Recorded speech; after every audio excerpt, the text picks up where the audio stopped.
Untuk kualitas liga sendiri di Samarinda, salah satunya itu Samaras Junior League.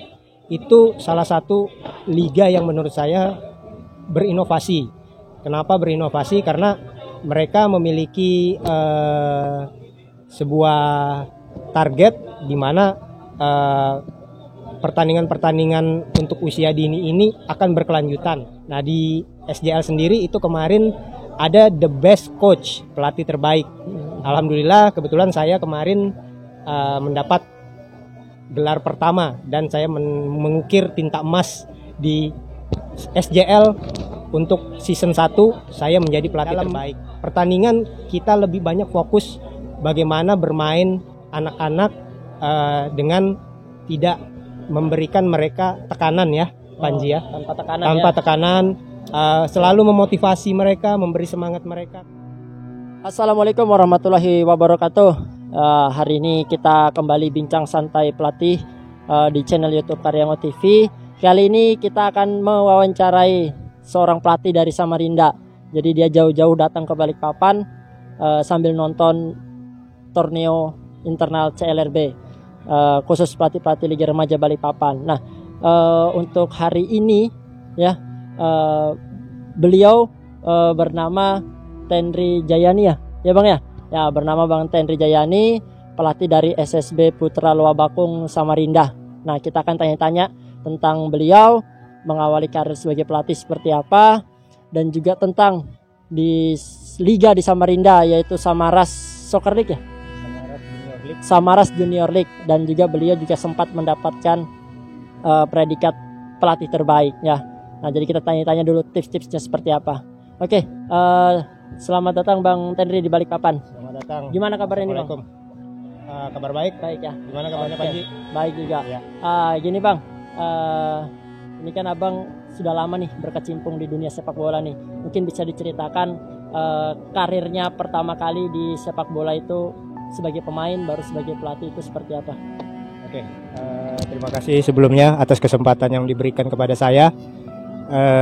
Saya langsung saja ya, untuk dunia sepak bola ketertarikannya itu sama seperti anak-anak sekarang ya Panji ya. Di sekolah sepak bola, saya dulu juga di sekolah sepak bola. Ketertarikannya main bola, biasa suka main di depan rumah ya, dengan teman-teman pada saat kecil. Kemudian di tahun 1997 saya sempat berlatih bersama salah satu, waktu itu di Samarinda ya, itu masih klub sepak bola itu Putra Samarinda ya, Pusam.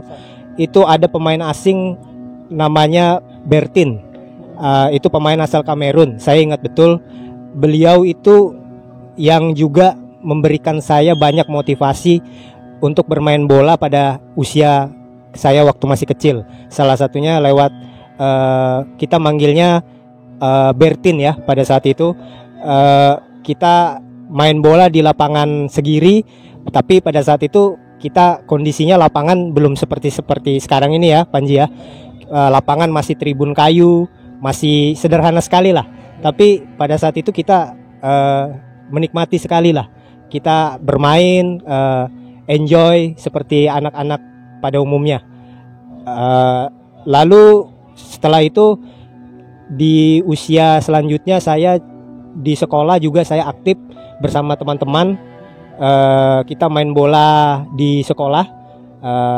Tapi saya selama sebagai pemain tidak seperti anak-anak sekarang mungkin ya, ada suratin, ada piala Menpora. Mungkin hanya sebatas bermain bola di sekolah, antar sekolah saja ya, tapi tidak turnamen resmi dari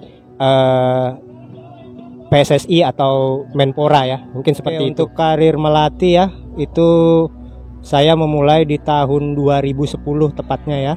Saya ingat sekali waktu itu teman dari, ya kebetulan teman sekarang udah almarhum.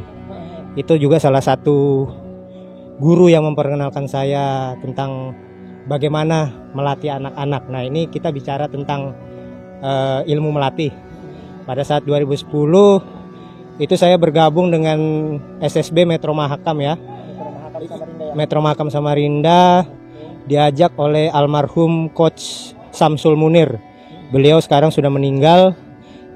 Saya juga banyak berterima kasih karena salah satunya beliau mengajarkan saya bagaimana cara menjadi pelatih yang baik, bagaimana bersabar menghadapi anak-anak kecil terutama, dan lain sebagainya. Setelah itu saya berlanjut mengenal teman-teman di luar kota seperti di Balikpapan. Ya, salah satunya yang pertama kali saya kenal itu Bang Only ya. Beliau juga waktu saya bertemu Bang Only itu tepatnya tahun 2012 di salah satu event di Kota Samarinda. Setelah itu kita berlanjut sampai hari ini, sampai sekarang. Dan juga tentunya tidak hanya sampai di situ, saya juga bertemu dengan Anda ya, Bang Panji. Kita kalau nggak salah pertama kali ketemu tahun 2014 ya. 14 ke 16 ya, lupa. 14, 15 ya. Setelah itu tidak lama setelah itu kita juga saya mengenal Bang Ali juga ya. Ya bersama-sama di tahun 2016 akhir, pada saat saya menjadi pelatih, sebelumnya saya belum memiliki lisensi kepelatihan. Untuk melegalkan dan lebih memformalkan identitas saya sebagai seorang pelatih, di tahun 2016 itu saya mencoba mengikuti kursus kepelatihan lisensi D nasional di kota Yogyakarta, di provinsi daerah istimewa Jogja ya, di tahun 2016. Dan alhamdulillah di tahun 2016 setelah mengikuti kegiatan kursus kepelatihan, setelah lulus berlanjut untuk banyak sekali mengikuti kegiatan-kegiatan event sepak bola dan lebih banyak lagi mengenal pelatih dalam dunia sepak bola, menjadi teman-teman saya, menjadi sahabat-sahabat saya, menjadi keluarga saya juga sampai hari ini. Mungkin itu yang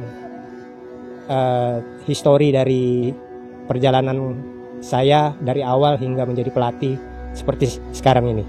Oke Bang, jadi kan pertama kali ngelatih nih, ambil aja nggak apa-apa kamera anunya, mic-nya kan kedengaran juga suaranya, jadi bisa dipegang.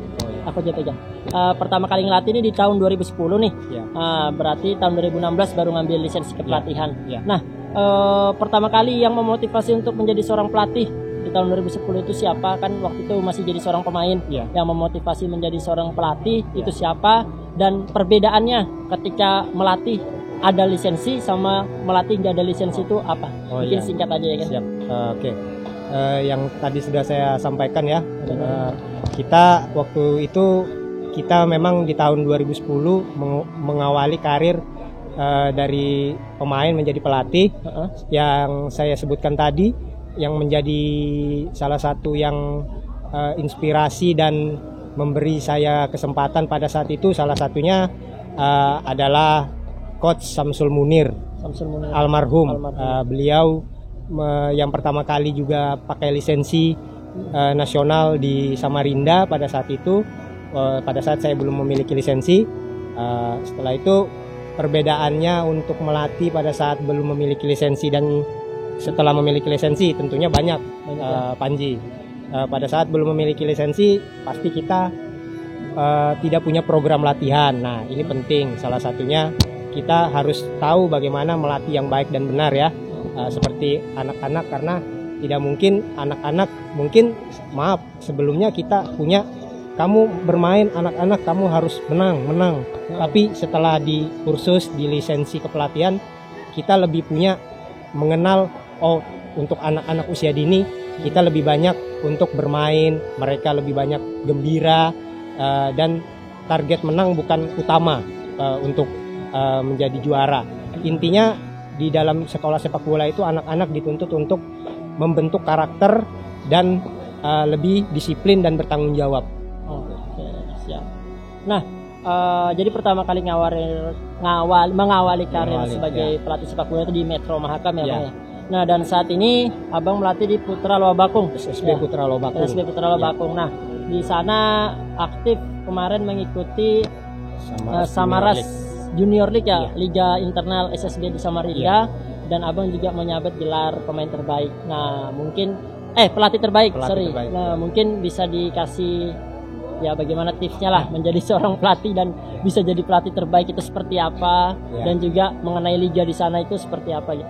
Oke, terima kasih. Untuk event yang kita ikuti kemarin, salah satu yang diikuti SSB Putra Lobakung itu Samaras Junior League Under 12. Itu di akhir tahun 2020 kemarin. Alhamdulillah liganya sudah selesai tanpa hambatan, dan di akhir kompetisi SSB Putra Lobakung berada di peringkat 3. Tapi itu sebetulnya bukan target juga, karena kita targetnya yang seperti saya sampaikan tadi, anak-anak lebih banyak bermain untuk membentuk karakter. Tapi alhamdulillah kita diberi posisi 3 di klasemen akhir. Untuk kualitas liga sendiri di Samarinda, salah satunya itu Samaras Junior League. Itu salah satu liga yang menurut saya berinovasi. Kenapa berinovasi? Karena mereka memiliki sebuah target di mana pertandingan-pertandingan untuk usia dini ini akan berkelanjutan di musim pertama, di musim selanjutnya, dan selanjutnya juga di musim-musim selanjutnya. Inovasinya yang juga menurut saya bagus ya, kalau kita biasa anak-anak gitu ada the best keeper, the best player, top score. Nah di SJL sendiri itu kemarin ada the best coach, pelatih terbaik. Alhamdulillah kebetulan saya kemarin mendapat gelar pertama, dan saya mengukir tinta emas di SJL untuk season 1. Saya menjadi pelatih terbaik yang terpilih lewat vote dari teman-teman panitia di SJL tersebut. Tips-tipsnya ya mungkin dalam pertandingan kita lebih banyak fokus bagaimana bermain anak-anak dengan tidak memberikan mereka tekanan ya, Panji ya. Tanpa tekanan, selalu memotivasi mereka, memberi semangat mereka. Kalau misalnya mereka ketinggalan, kebobolan gawang, jangan ditekan, jangan dibikin mereka down, tapi lebih membangkitkan semangat mereka. Ayo kamu bisa, waktu masih panjang, dan bermain selalu memberikan aplaus, selalu berkata yang positif kepada pemain, kepada anak-anak. Dan juga pada saat saya menjadi pelatih terbaik itu ya tidak perlu juga memprotes apa seperti wasit, seperti perangkat pertandingan, karena menurut saya seperti wasit dan perangkat pertandingan mereka juga siap dengan keputusan dan mereka bisa mempertanggungjawabkan apa yang mereka putuskan. Kadang-kadang kan kita terprovokasi dengan keputusan-keputusan wasit ya. Tapi saya mencoba untuk tetap tenang dan tetap fokus ke permainan, karena saya lebih mengutamakan permainan tim saya daripada di luar teknik permainan, seperti keputusan wasit itu bagaimana. Tapi menurut saya percaya juga wasit pasti lebih paham ya, dan bisa mempertanggungjawabkannya kalau memang kita merasa itu tidak sesuai dengan pemikiran kita ya. Mungkin seperti itu ya. Siap. Mungkin terakhir nih sebelum kita tutup nih, harapannya Bang untuk sepak bola di Samarinda dan untuk motivasinya untuk pemain-pemain muda di Samarinda lah, atau di Kaltim lah ya kan, terakhir. Oke, terima kasih. Motivasinya dan harapannya, yang pertama mungkin harapannya dulu ya. Yang kita tahu kemarin kita baru saja ada seleksi untuk timnas junior. Betul. Alhamdulillah dari Kalimantan Timur, dari Balikpapan, dari Samarinda, dari Kukar, dari Kutim, semua ada perwakilan untuk seleksi nasional di Jakarta. Itu sebuah kemajuan ya menurut saya ya. Harapannya ke depannya dengan adanya liga usia dini seperti di Samarinda, di Balikpapan seperti ada liga remaja, itu bisa melahirkan lagi talenta-talenta yang bisa dipromosikan ke tingkat nasional, dan lebih baik lagi sampai level bukan hanya junior dan level senior ya kan. Dan juga motivasinya untuk SSB di Kota Samarinda dan Kota Balikpapan, terutama untuk SSB teman-teman pelatih, teruslah semangat untuk membina anak-anak didiknya, jangan putus asa, jangan berkecil hati. Mungkin ada orang di luar sana yang tidak mengerti sepak bola, tapi seperti sok-sokan mengerti sepak bola. Mereka bilang, buat apa kamu urus sepak bola, itu ndak ada uangnya, ya. Kamu lebih baik kamu kerja, kamu dapat uang, kamu usaha, kamu. Tapi jangan berkecil hati, karena menurut saya kita akan puas kalau kita punya anak didik yang bisa masuk tim nasional di level junior dan level senior. Itu saja menurut saya. Terima kasih. Siap. Oke, mungkin itu aja sedikit wawancara dengan Bang Tendri. Terima kasih. Nanti di lain kesempatan semoga kita bisa bertemu lagi untuk membahas mungkin ya masalah-masalah dalam melatih atau metode melatih dan lain sebagainya. Mungkin di lain waktu kita bisa atur lagi ya. Mungkin itu aja. Terima kasih atas waktunya Bang Tendri. Terima kasih banyak. Ya, Sukses selalu. Tetap semangat melatih sepak bola di Samarinda ya. Jadi buat semua terima kasih. Jangan lupa ditonton, like, comment, and subscribe. Bye bye.